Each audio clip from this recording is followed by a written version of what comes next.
There we go. Please sit down. I'm going to. There's a little story that they use in professional speaking when a person has had an accident like this. I had a hip operation, so I need a walker. You walk on the stage and you say, before I begin, I want to tell you that in the book, The Joy of Sex, there's a major error on page 54. I'm so happy to be here. I was just being told, they told me that these are the leaders, these are the movers and shakers, the drivers of this company. It's true. And he said, but there's something else that you don't know, is that they are all self-made millionaires. And I said, wow. He said, yes. He said, everyone here is either a self-made millionaire or you intend to be in the future. Is that correct? This company is a millionaire maker company. LifeVantage is here to give you the tools, one after another, like teaching you to be a cook in a kitchen, the recipes necessary to become wealthy. And the only limit on what you can accomplish is determined by yourself.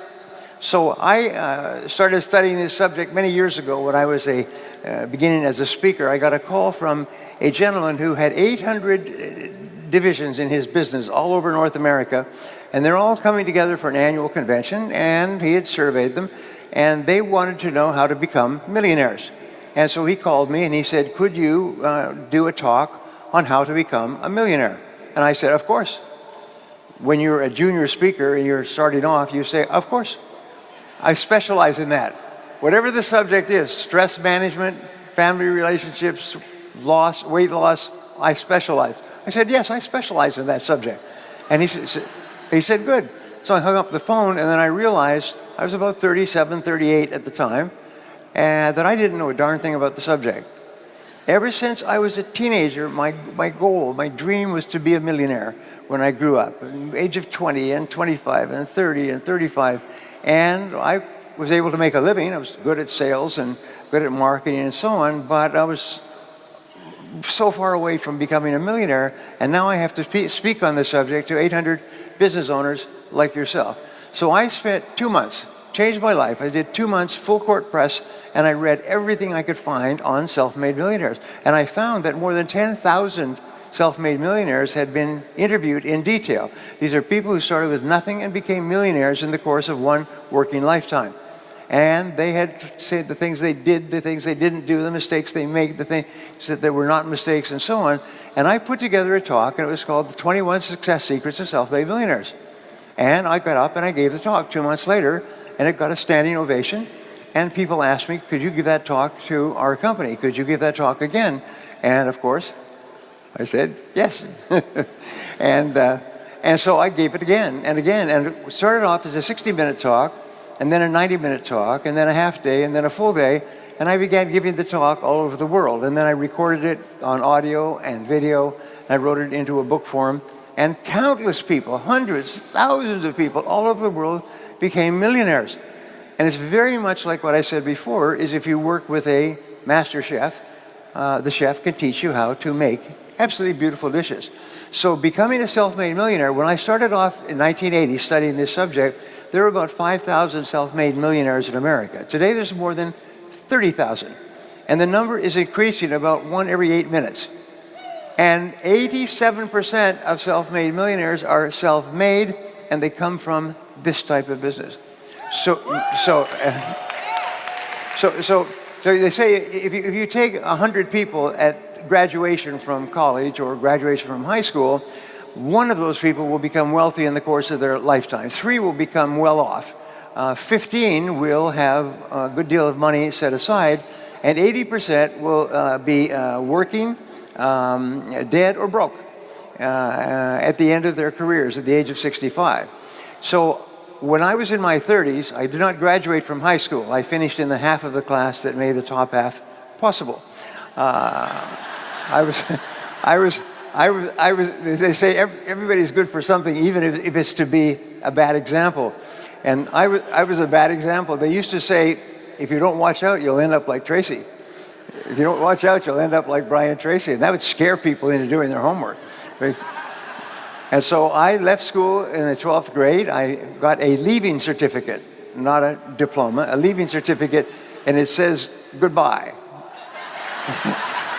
That's one of those little emojis waving goodbye. And so my first job was washing dishes in the back of a small hotel for $1.12 an hour. I remember when I got promoted to $1.14 an hour, that was a major event in my life.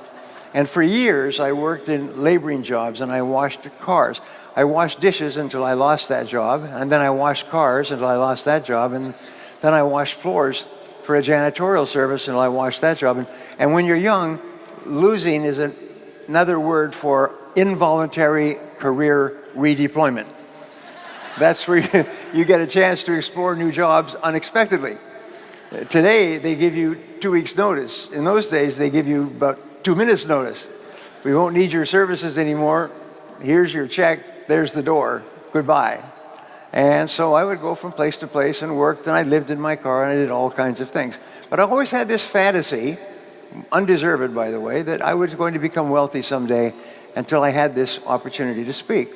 And as I began to study the subject, I learned some wonderful things that they're so simple, it means that everybody can become wealthy. What you need is a dependable source of cash flow. That's really important.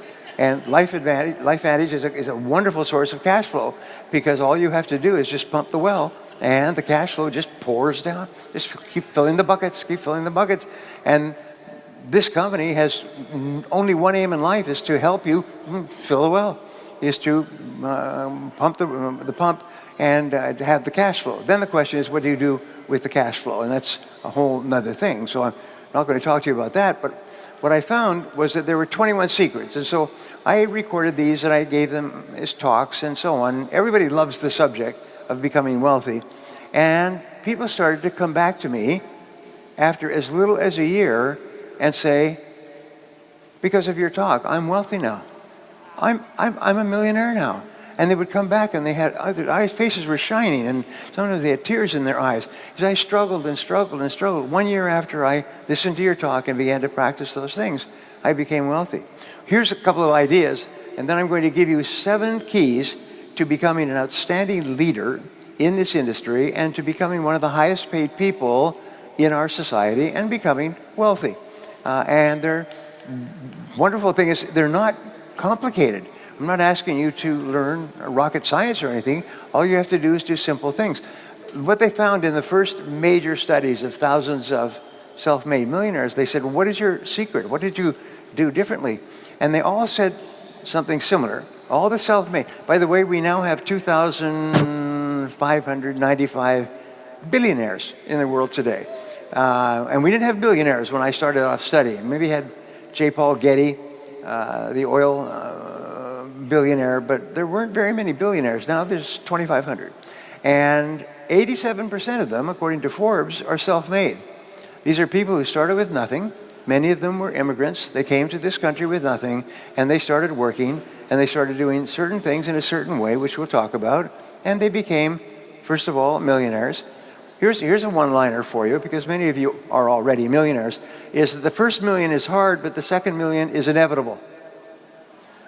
And when I learned that, and of course the reason for that is this, it's not, as Jim Rohn used to say, he said, it's not becoming a millionaire that's important, it's the person that you must become in order to become a millionaire.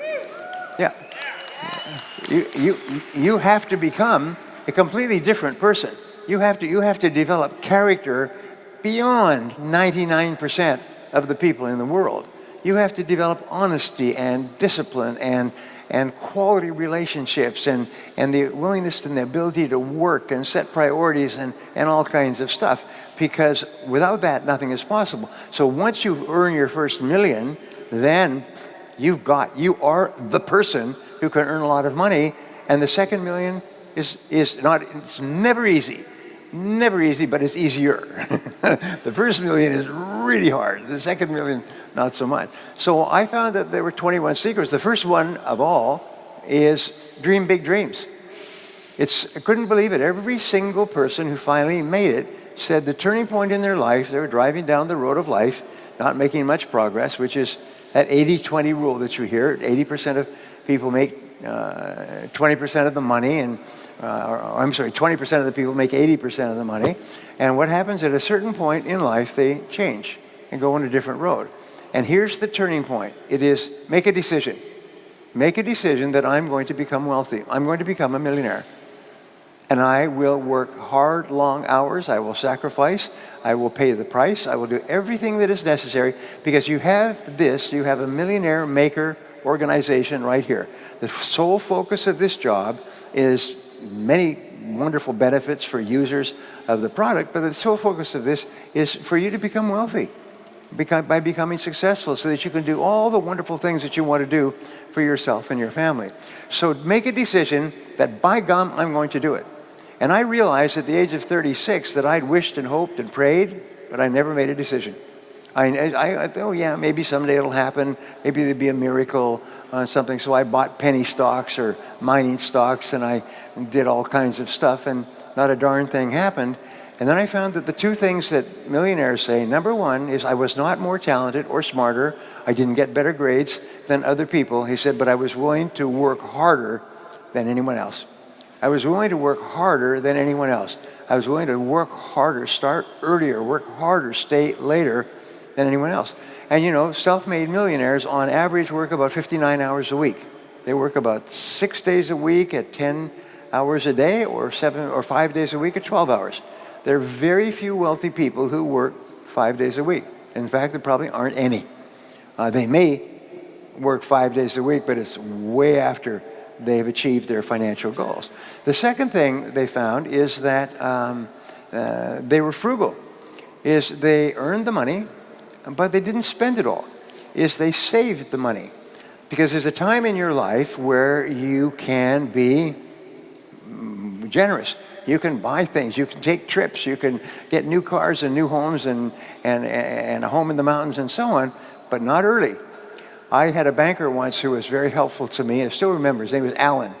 He said, we do banking for owners of small and medium-sized businesses, and we can always tell when the business is going to get into trouble. Is the owner of the business decides to take all his money and build a new house. He said, you can always tell because it's too soon. Is they spend their money too soon. If they waited another 5 years, they could have bought or built a house without a problem. But what they do is they start to get some progress and they start to go a little bit wild. So your job is to become a self-made millionaire, and LifeVantage's job is to help you get there, and my job is to tell you what to do. I'm going to show you the recipes and the formulas that you can use. And sometimes it just takes one choice. And remember, 87% of millionaires and billionaires are self-made. They started with nothing. And nobody's smarter than you, and nobody's better than you. Nobody's smarter than you, nobody's better than you. If somebody else can do it, especially with all the disadvantages that many people start off with, if someone else can do it, you can do it as well. That's the proof. Abraham Lincoln once said that some become wealthy is proof that all can become wealthy. It's just the very fact that a person does well, it's proof. They started with nothing and they became wealthy. Well, there's the proof. You can do it as well. Just do the same things over and over again. So I wanted to share with you what I call the 7 C's. And I began putting together formulas. And my formulas are 3s, 7s, 10s, 12s, and 21s. I wrote 22 books, which had 21 great ideas to achieve this particular goal. 21 great ideas to double your income. 21 great ideas to live to be 100. 21 great ideas to be an outstanding manager. 21 great ideas to meet and marry the man or woman of your dreams. That's very popular. And I just did hundreds and hundreds of hours of research and wrote down all these one-liners. And people said just one-liner out of 21 changed their lives forever.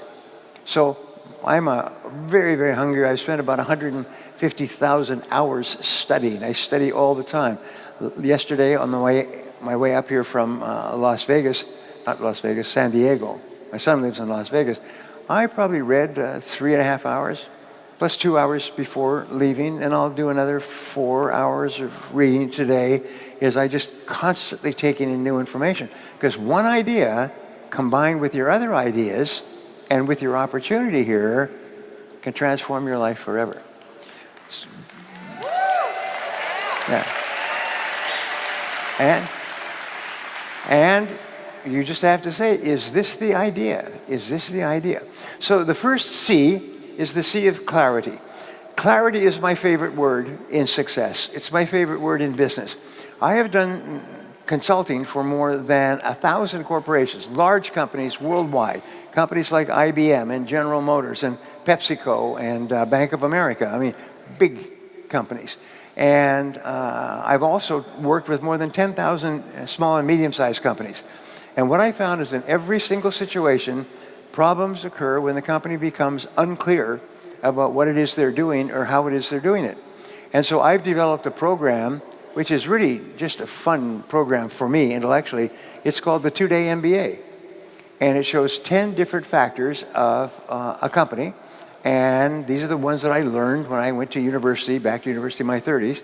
And I find that all problems come from lack of clarity. What is your product? It's the first question you ask. Who is your customer? What does your customer consider to be more valuable than anything else? How are you superior to your competitors? What can you do to attract more customers? What can you do to close those customers? I'll come to this in a second, but basically it's clarity, lack of clarity. Now here's something else I learned, and they did a study of 50 owners of companies, successful owners of companies like yourselves. And they asked them, what is the very best time management or business tool that you've ever discovered? 49 out of the 50 held up a yellow writing pad. A yellow writing pad, sort of like this. And this is what they did. This is how they planned their day.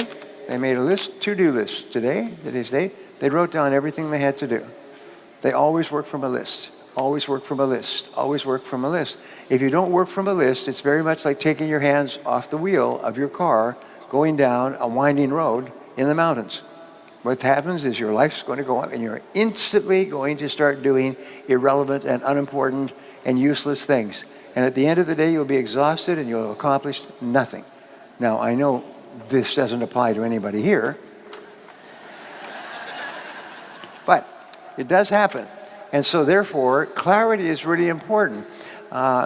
We say in life that in life you have turning points. And I have written and published now 86 books because I developed a formula for writing and publishing books. I have contracts for 4 more books, and I have 2 more books on top of the contracts. I haven't had time to get to it because my legs have sort of distracted me for a while, but I have book after book. Most authors, professional authors, write 1 book every 2 or 3 years. And I write and publish as many as 4 books a year. Every 90 days, I write a book. And I publish it, and I'm now published, I'm happy to say, by the biggest publishers and the best publishers in the world. And people say, I'm going to write a book and become rich. You don't write a book and become rich, you write several books. And you become well off. Because 1 book will get people's attention. 2 books will prove that the first one wasn't a fluke. 3 will very often be the book that actually earns you some money, and then 4 and 5 and 6. So people say, well, how can you write so many books? And I said, well, I have a system. I use a system like a recipe in the kitchen. And I follow the recipe. And the system requires clarity. What is the book about? Who is the book for? What are the subjects in the book that are not covered somewhere else? What is the system and methodology and process? And I don't write fiction books. I only write nonfiction, which are basically do this and get this result. And then I will do hundreds of hours and hundreds of hours. So anyway, going back to my 2-day MBA, what I'd found was that the number 1 reason why businesses are not successful, we're not talking about Fortune 500 companies, we're talking about one-person companies, is that they're not clear about their business. They're not clear about every step of the business because they don't think on paper. Think on paper. The most powerful tool in the world is you, a pen, and a piece of paper. This is the greatest wealth creator in the world. And so you never pick up the phone. You never answer the phone without something to write down. You make notes all the time. Make notes, make notes. Now you can actually capture all your notes on your phone. But what I found is that if you write it down, it records into your brain, and your chances are you'll remember it. I found that if your goals are not in writing, and one of the things I taught, and I've taught more than 5 million people, is write your goals down on paper and write them down in the present tense as though you had already achieved them. I earn X number of dollars in 2019. I am a self-made millionaire by January 1st, 2025. I weigh X number of pounds. I live in a 5,000 square foot house with a separate bedroom for each one of my children. In other words, write it down as though it were already a fact, and you're just reporting it. You're just reporting the fact. Your subconscious mind is marvelous, but what it does is it only thrives on goals that you pronounce in the now, in the present tense. And so you now have a dynamism. It's called I'll think of the word, but it's a dynamism in your brain where your brain knows that you're only earning this amount of money, but now you're saying, but I earn this amount of money. Your brain knows that you're not a millionaire, but now you're saying, I am a millionaire. And so your brain goes to work to close this gap between where you are and where you want to be. And your brain starts to work 24 hours a day. And it works, and it gives you ideas.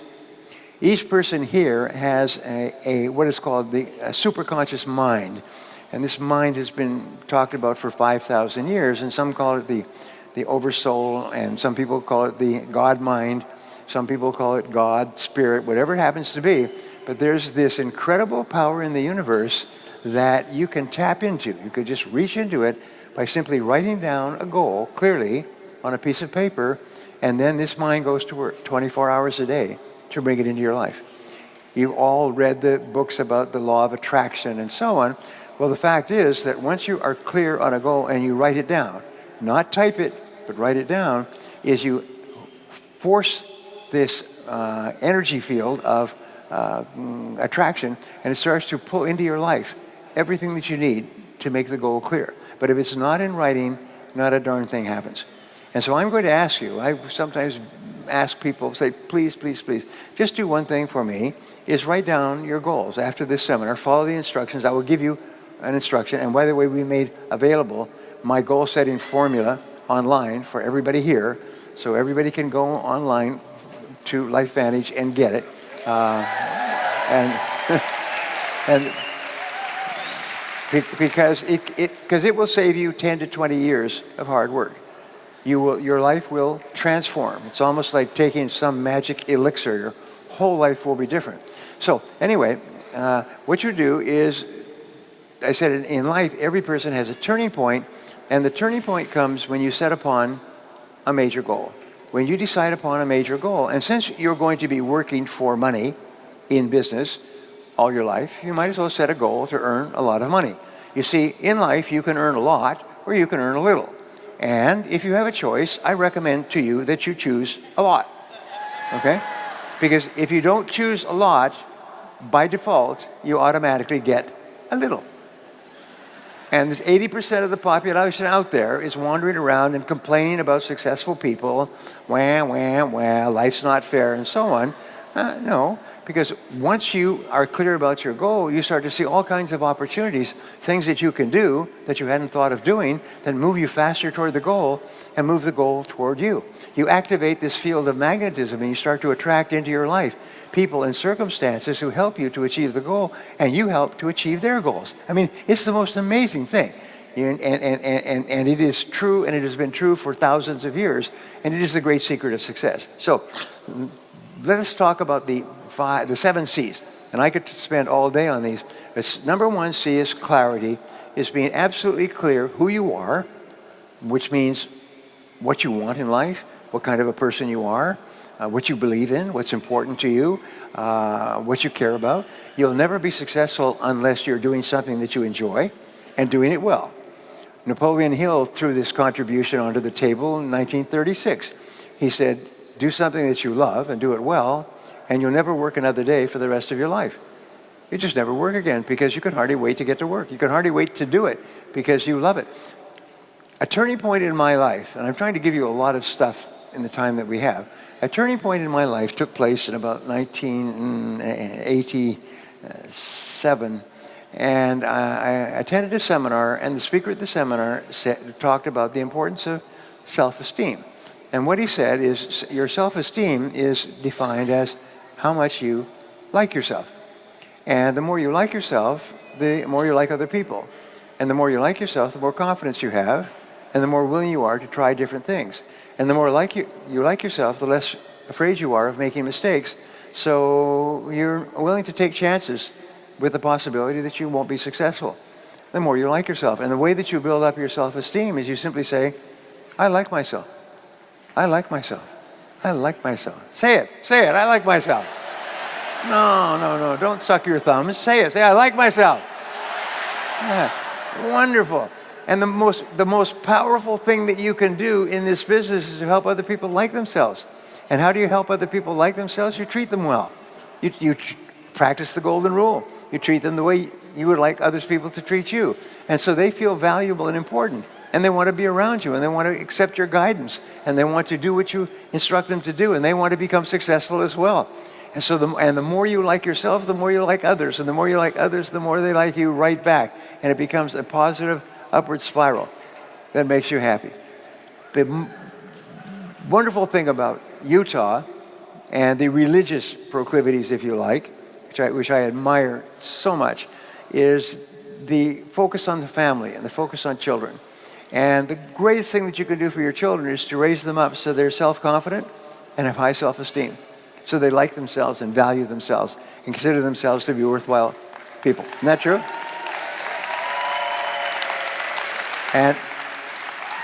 And that's the most important thing in the world. I have been so blessed. I have the most wonderful wife. 40 years. Our anniversary is 40 years in June.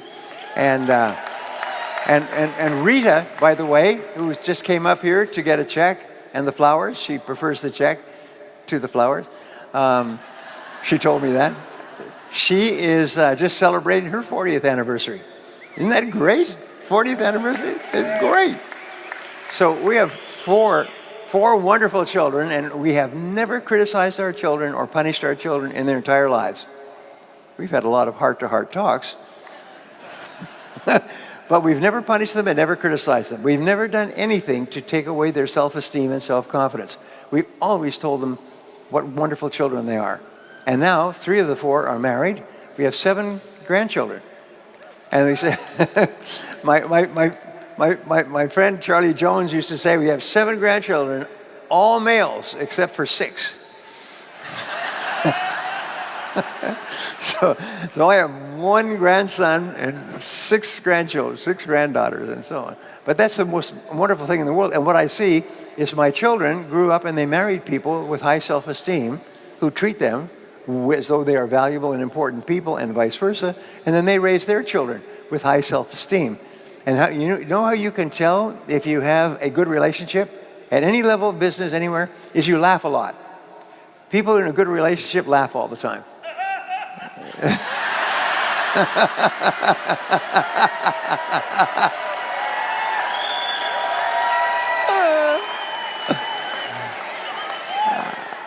Absolutely. Thank you, sir. But it's so true. Isn't that true? Because you can only laugh spontaneously. You cannot decide to laugh or plan to laugh or decide how long you're going to laugh. It can only happen spontaneously. It has to come from your heart. It has to come from your mind. So the very best relationships with other people is where you just laugh all the time. And so you go into my home, and especially when my kids were growing up, my kids just laugh all the time. And the friends started to come over to our house all the time because in our house, everybody laughs. And the kids are happy. Anyway, I'm getting off track. Number 1 is clarity. So here are the 7 keys to setting and achieving goals. These 7 keys will make you rich. Key number 1 is to decide exactly what you want. Decide exactly what you want. And the great majority of people really don't know what they want. They want to be rich, but what does that mean? How much is that? When? How soon? What are you going to do to get it? So decide exactly what you want. If you're married, sit down with your spouse and decide exactly what you want.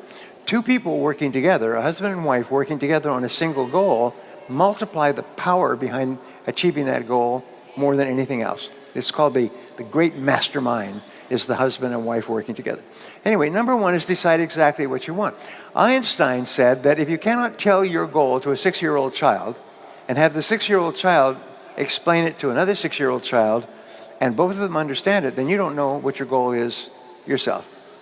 So ask yourself, is your goal so clear that you could tell it to a 6-year-old child and the 6-year-old child would not only understand what the goal, but could tell you how close you are to it? Great test. It's a great test, the Einstein test. Number two is write it down. Write it down, write it down, write it down. There's nothing more important than writing down your goals, because if it's not written down, it's merely a fantasy. Now, they've done a whole series of studies at Harvard and Yale and Cornell and so on about the difference between students who type their notes and students who write their notes. The students who write their notes all get straight A's. The students who type their notes forget everything before the end of the day, because writing forces you to use three abilities: your kinesthetic ability, your physical ability of writing, your audio ability, you see it when you're writing, and your auditory ability, you say it to yourself when you're writing. So you activate the three major parts of your brain simultaneously, like a laser beam from a space station, zap, onto a piece of paper, and your subconscious mind accepts it as a command, and your superconscious mind starts to work on it 24 hours a day. Just write it down, write it down. And it's the most amazing darn thing. If all you did was write down one goal and leave this conference, your life would be different forever. And because all kinds of things will start to happen. And you'll say, well, that's a coincidence.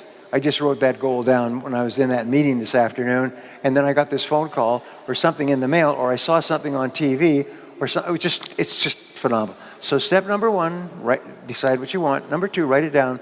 Number three, set a deadline. Tell your subconscious when you want it. I want this by such and such a date. So every goal always ends with a use by date. In other words, I achieve this goal by this date. And you write it in the present tense. Number three is make a list.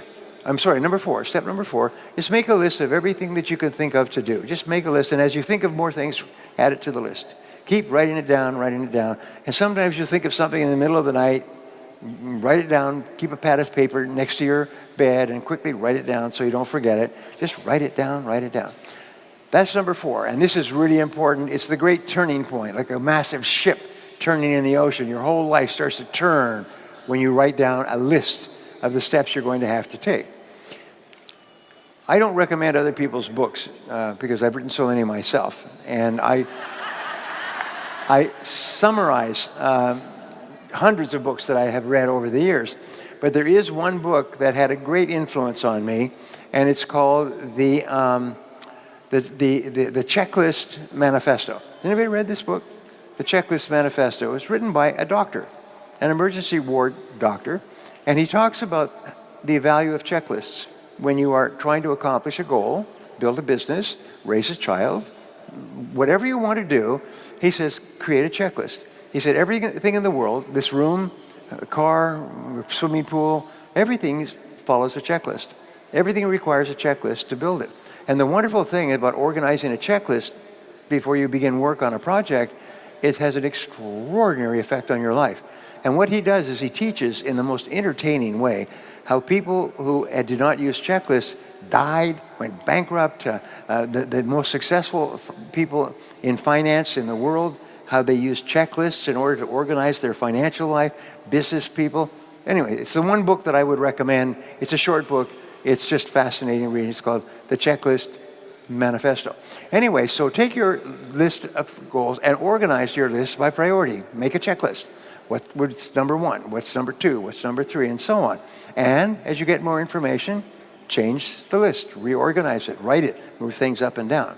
Step number six is to take action on your list. Take action on the most important thing on your list. Do something, launch, get going, do it now, do it instant, do it immediately. Get up and do something. It doesn't have to be a lot. It can be revising your papers. It can be making a phone call. It can be ordering a book. It could be something. But do something, which is sort of like the kickoff in a football game. Just kick the ball off as far as you can. And number 7, and this is going to make you rich, happy, popular, and thin. Number 7 is do something every day on your most important goal. Do something every day on your most important goal. So here's the exercise I'm going to give you to take home with you and do when you leave this. And by the way, from now on, whenever you bring on a new person, put them through this exercise. If they will not go through this exercise, do not waste a minute of your time with them, because they will never be successful if they won't follow your guidance. And here's the exercise. Take a clean sheet of paper and write down goals and today's date, and then write down 10 goals that you would like to accomplish in the next 12 months. Don't worry about 2 years or 10 years or 5 years. Just 10 goals you'd like to accomplish in the next 12 months, and write them in the present tense. Almost like you're submitting an order. And just write down, I earn, I achieve, I weigh, I drive such and such a car, I own. Whatever it happens to be, and the goals will be financial goals, family goals, physical goals, and so on. Write down 10. And then you take this list of 10, and you say, if I had a magic wand, and I could wave this magic wand, and I could have any one goal on my list within 24 hours, which one goal would have the greatest positive impact on my life? Which one goal? And go over it. And usually this will jump out at you. It'll jump out at you like a spider in a horror movie. It'll grab you. And put a circle around that goal. And that's a goal you transfer to a clean sheet of paper, and then you follow the 7 steps. Write it down, set a deadline, make a list of everything you have to do to accomplish it, organize the list into a checklist, take action, and then do something every day. If you'll just do this simple exercise, then you'll all be rich. You'll all be rich. Nothing can stop you but yourself. So, number 2. The second C is the C of competence. And the C of competence says, it's very simple, is that you can only earn a lot of money if you're very good at what you do. And so one of the most important things you do is you break down your work into skills. And you say, what are the most important skills I need to have to be successful? And there's recruiting is a very important skill. Training is an important skill. Managing, motivating is an important skill. Leading, supervising, important skills. So what you do is you think, what are the skills that I will need to be in the top 10% of my field? You don't have to be in the top 1%. Just be in the top 10%, because there are no successful people who are not good at what they do. They are good at what they do, and they are good at what they do because they work at it all the time. Whether you're in sports or whether you're in music or chess or anything else, there's a wonderful study that's been written up, and it's called the, it'll come to me in a second. I find that because of these pains, my memory slips and it goes around in a circle like a merry-go-round, and it comes around again and it'll come back, and there it is. But basically what it said was, studying the most successful people is that these people spend far more hours becoming good at what they do than average people. The other people don't do it. And that everybody has natural abilities, but the ones who use those abilities transform themselves by really, really working hard at becoming good, one skill at a time. This is another thing that's really important. Don't try to be good at everything, because what happens is you just break down. You'll just overwhelm yourself, and you'll just give up. And you say, oh, I tried that before. I had an experience, which I'll pass on to you. When I was a young man, I was in my 20s, and I was in sales, and I was in cold calling sales, knocking on doors every day. And I was making 1 or 2 sales a week. I was living in a little rooming house with a bed and a floor and a little bathroom. And I was struggling. I could tell you within $1 how much money I had in my world at that time, because it was less than $1. And I worked, get up at 5 or 6 o'clock in the morning. I'd be waiting at 8 o'clock in the morning when people came to work. I would knock on doors, office doors and business doors all day long. And then in the evenings, I'd go out and knock on homes and apartments. And I would make call after call after call. I made hundreds of calls and with no sales. The first year, I made more than 20,000 calls and only made a few sales. Just enough to survive. And then one day, I asked a question, which I'm going to help you with. As I said, of all the skills, what's holding me back more than anything else? And the answer was closing the sale. Is that I couldn't get people to make a decision. I was enthusiastic and positive and everything you could want and so on. And people were very interested and friendly. But at the end of the conversation, they would say those awful words. Let me think it over. Or, let me think about it. Or leave it with me. Or can you get me some more information? The words I want to think about it mean goodbye forever. We will never meet again. And I was getting this all the time, so I made a decision. I still remember the time, date, place, sitting in my little rooming house when I decided I was going to learn how to become very good at closing sales. And I began to read everything I could find. I sent away 4 books. I did everything I could find to study the psychology and the techniques and methods of closing sales. In 1 year, my income went up 10 times. Changed my life forever. And some years later, and I didn't know how to do it, and then I did. And because all skills are learnable, and you can learn any skill that you want to learn. And if you just simply find out what others have done before you and practice it. And then I began to recruit other salespeople and teach them the same thing. I said, here's the product, here's the advantages and benefits for our customers, and here's how to ask them to make a decision. And they became successful. Many of them today are millionaires and multimillionaires. Many of them own multiple businesses. And they've told me, they said, your training when I was in my 20s, going nowhere, broke, changed my life forever. And the most important thing was I got people just to make a decision. I asked them to make a decision. So many people in this room, I know, have a challenge with closing. We all do when we start off. But that's where we are now, but that's not where we're going to be 3 months from now. 3 months from now, you're going to be so dangerous, you will need to be restrained for yourself and the safety of society. Because you'll be able to close anybody on anything. And I'm not talking about pressure. I'm not talking about pressure. Do you know what good business is here? It's helping. What you are great helpers. You are helping people to improve the quality of their lives and their health and their family. And so when you start to see yourself as a helper, your job is to help people understand how much better off their lives can be if they take your advice and guidance. That's what you do. Earl Nightingale said something many years ago. He said, you don't get what you want in life. He said, you get what you deserve. And so I began to study that. You get what you deserve. And I found that deserve comes from the Latin. And it comes from the words de, which means from, servus, which from service. So you get what you want in life from service to other people. And so the people who serve the most people, the very best, are the ones who make the most amount of money in the shortest period of time. But here's something else, is when you help other people improve the quality of your life, your self-esteem goes up. And your self-confidence goes up, and you feel happy, and you like yourself more, and you like other people. It's the most amazing darn thing, is you just put your life on this wonderful upward spiral by deserving that people will buy from you, by looking for ways to help them. How can I help this person to improve the quality of their life and their family and their work? So see yourself as a helper, and your job is to deserve more.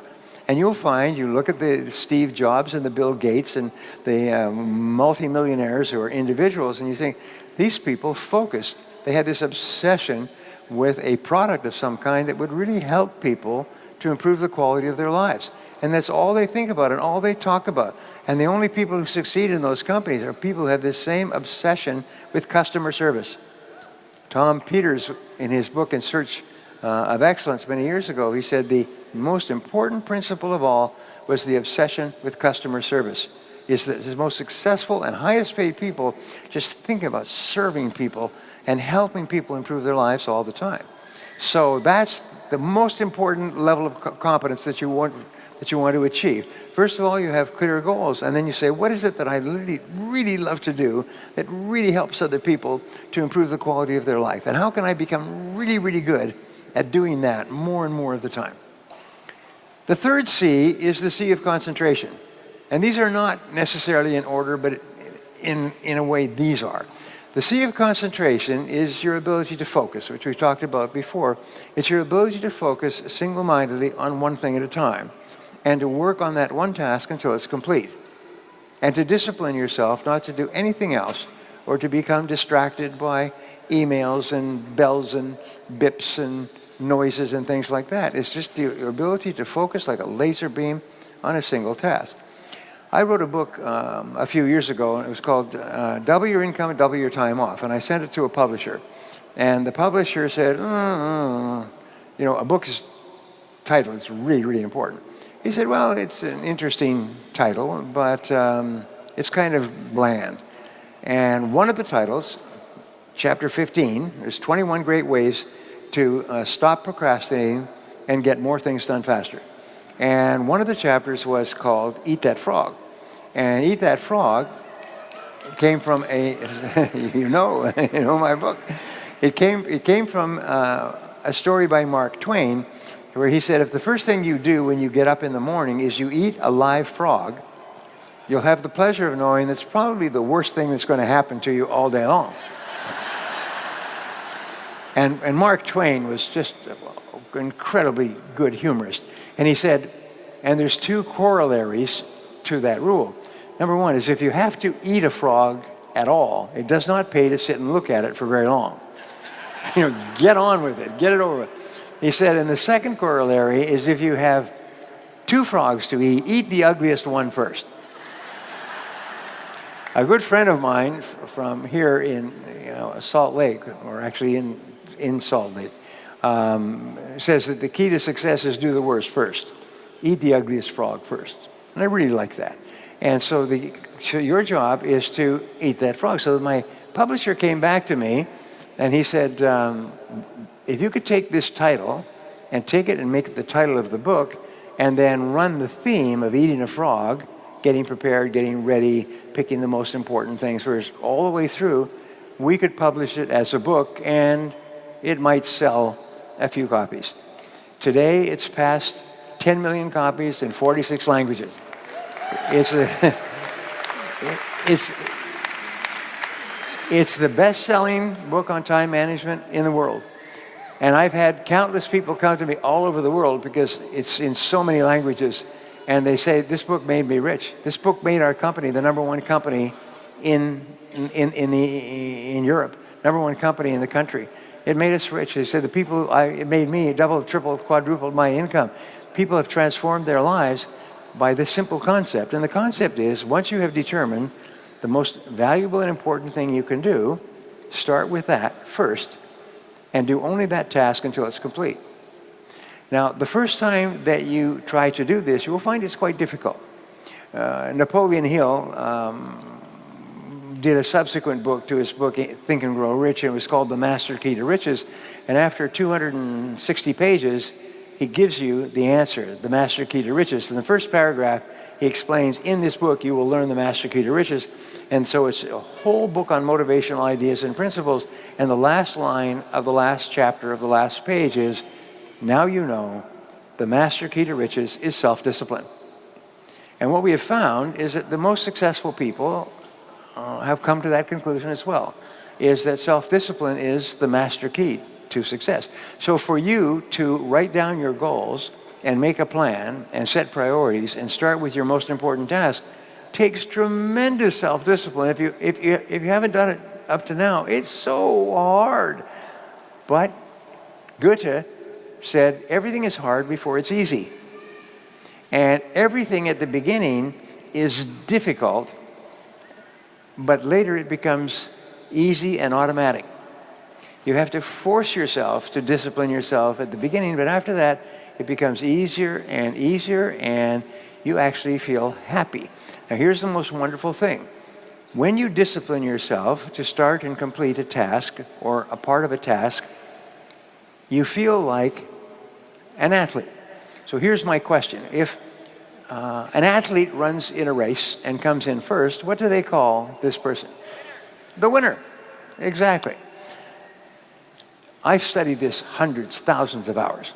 What it says is that when you win, when you come in as the winner, your body releases endorphins, which are called nature's happy drug, they make you happy, and dopamine, which is a form of energy that you get from a positive experience. So when you complete a task, your body releases these drugs and you feel happy. So they call it, the psychologists call it nature's happy drug. If you want to be happy, just start and complete a task. And you get a zip. Wow, wow, you feel happy. So I organize my life, so I organize my tasks, and then my wife, Barbara, will come in and say, we're going to have dinner in 10 minutes. So I say, okay, 10 minutes. Let's see, what have I got here that will take 10 minutes? I can do this in 10 minutes. So I'll always end my day with a completed task. It's a real simple thing, and I've done it. I tick it off, complete, down, and I'm happy. And I walk out and I'm smiling. When you make a person feel like a winner, you feel happy. When you discipline yourself to complete a task, you give yourself a buzz. Alfred Adler, one of the top psychologists of history, called this a positive addiction. He said if you start and complete a task, you get a buzz. And the buzz becomes addictive. You start thinking, I want that buzz again. But the buzz is a positive addiction in that it makes you happy when you do it. So every time you start and complete a task, you feel like a winner. And when you feel like a winner, you want to do it again and have that winning feeling. If you want to raise happy, healthy, self-confident children, one of my programs, 21 Great Ways to Raise Happy, Healthy, Self-Confident Children, one of my 21s, is what you do is you make your children feel like winners all the time. If you're happily married, make sure that your spouse feels like a winner all the time. How do they feel like a winner? Is when you praise them or compliment them, thank them for what they did, acknowledge their success, whatever it happens to be, make them feel like a winner. Because every single time you start and complete something, and it's acknowledged, the person feels like a winner. Do you know that the greatest speed records, Olympic records, are always broken in front of the biggest crowds? Interesting point. The biggest crowds. You get 10,000 people, you get a record. You get 50,000 people, wow. 100,000 people, they break all the world records. Because the greater the amount of praise and that you get from winning a race or potential winning a race, the faster people run. Interesting thought. So those are the first three. Clarity, be absolutely clear about your goals and what you need to do to achieve them. Competence, become very good at your tasks. And number three is concentration. Concentrate single-mindedly on your most important task and stay with it until it's complete. By the way, I could speak for 2 days just on concentration. And I have taught these principles all over the world, but that's all that you need. Start and finish your most important task. Number 4 is constraints. Now, constraints is a concept that was developed in Tel Aviv by a management consultant many years ago. And it says that between where you are today and where you want to be sometime in the future, a goal, is there is always one constraint or choke point that determines the speed at which you get from here to here. That's the constraint. So the art of life is to identify the constraints that are holding you back from achieving the goal that you want to achieve. And it could be something simple like finding a parking space. It could be something simple like getting your shopping done and so on. Continually ask, what is the constraint or limiting factor is what they call it, the limiting factor between here and where you want to go. So you say to yourself, all right, you want to achieve a particular goal. So you ask yourself, what is the one factor that determines the speed at which you achieve that goal? What is the one factor that determines the speed at which you achieve your most important goal? And you work with your downline, you work with your consultants, you work with other people, and you help them to be absolutely clear. And don't try to change the world, try to change one thing, one factor. Try to alleviate the one factor. And that'll change your whole life. It's unbelievable. So you say, all right, let's talk about selling. And I could speak about selling for days and days as well. Let's talk about selling. Well, we want to earn more money. Do we want to earn more money? Say yes. How would you like to double your income effective this next week? Say, okay. I have a seminar that I do, by the way. It's 7 ways to double your income. in the next 7 days.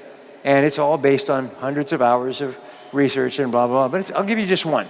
I was thinking I could spend the whole day on the 7, but I'll give you just one. Is what determines your income today? What's the constraint? What's the factor? Well, the limiting factor is the number of people who you sign up to join the business.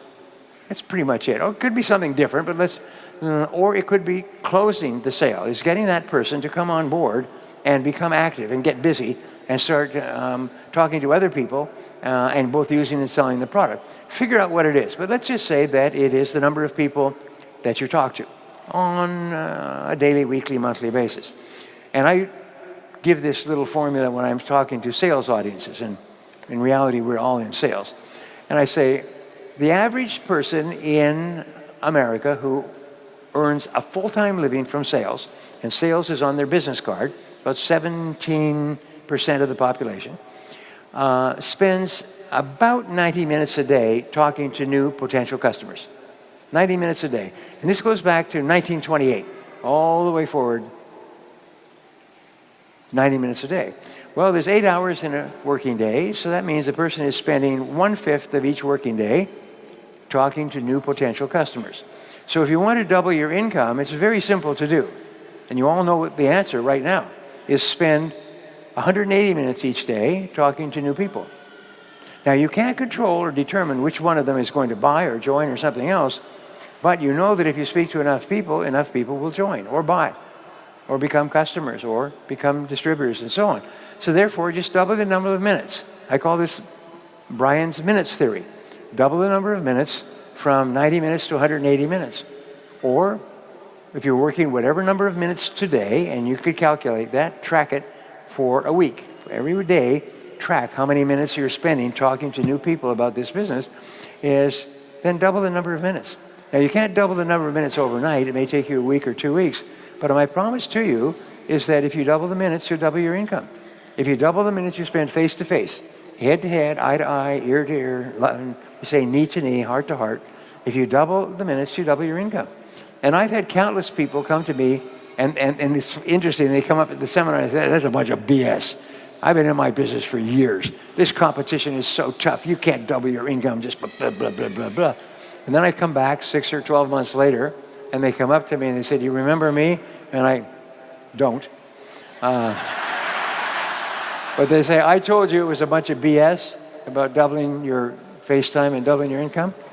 The week after I went out, I said, I'm going to prove that person's wrong. I'm going to prove that he's just a dork or something else. And he said, the following week, I doubled my income. After 8 years in my field, I doubled my income. He said, I couldn't believe it. He said, I told my other friends how I did it. I was now the top salesman in the company. I told them else to do it, and everybody who did it doubled their income. And then once you double your income, what do? You double the amount of time you're spending, and you spend it on with better people. Okay, now I'm running out of time. Damn. So I'm going to give you the other principles that we have. The number 5. Number 4 is constraints. Number 5 is continuous learning and development, is dedicate yourself to becoming better and better at what you do. It must be a part of your life. You must breathe in, breathe out, and learn new things. Self-made millionaires, self-made billionaires spend 60 to 90 minutes every day studying their field, reading new material. Warren Buffett was just relegated from number 3 to number 4, richest man in the world. And Warren Buffett reads 500 pages a day. Warren Buffett reads 5 to 8 hours a day. Warren Buffett reads 7 days a week. He reads all the time, and he's one of the richest men in the history of the world. And he and his partners all say the same thing. You've got to read. Read and learn all the time. So part of your life, don't ever listen to the radio. I say you should never even know if your radio works in your car because you never listen to it. The CDs that are available to help you become better are unbelievable. You can download them with Audible and put them onto your iPhone. You can listen to them in every part of your life, and one idea can make you rich. So just keep flooding your mind with new ideas. Number 6 is commitment. And we know this because you've talked about it a lot. Commitment is really important. There's no success without commitment, without you putting your whole heart into what you're doing and putting your whole heart into what you're doing for a long time. But if you do, there is no limit on what you can accomplish. As you get up in the morning and you make a decision that, by gum, I am going to succeed in this business no matter how long it takes, no matter how many hours a day. And number 7 is courage. And courage, Winston Churchill said, courage is rightly considered the foremost of the virtues, for upon it all others depend. And in courage, what you have is 2 parts. The first part of courage is the courage to begin, to launch, to take a chance, to face failure and rejection, to try something with a very great possibility that you will fail and you'll feel embarrassed and upset and your self-esteem will go down and so on. But the second part of courage is persistence.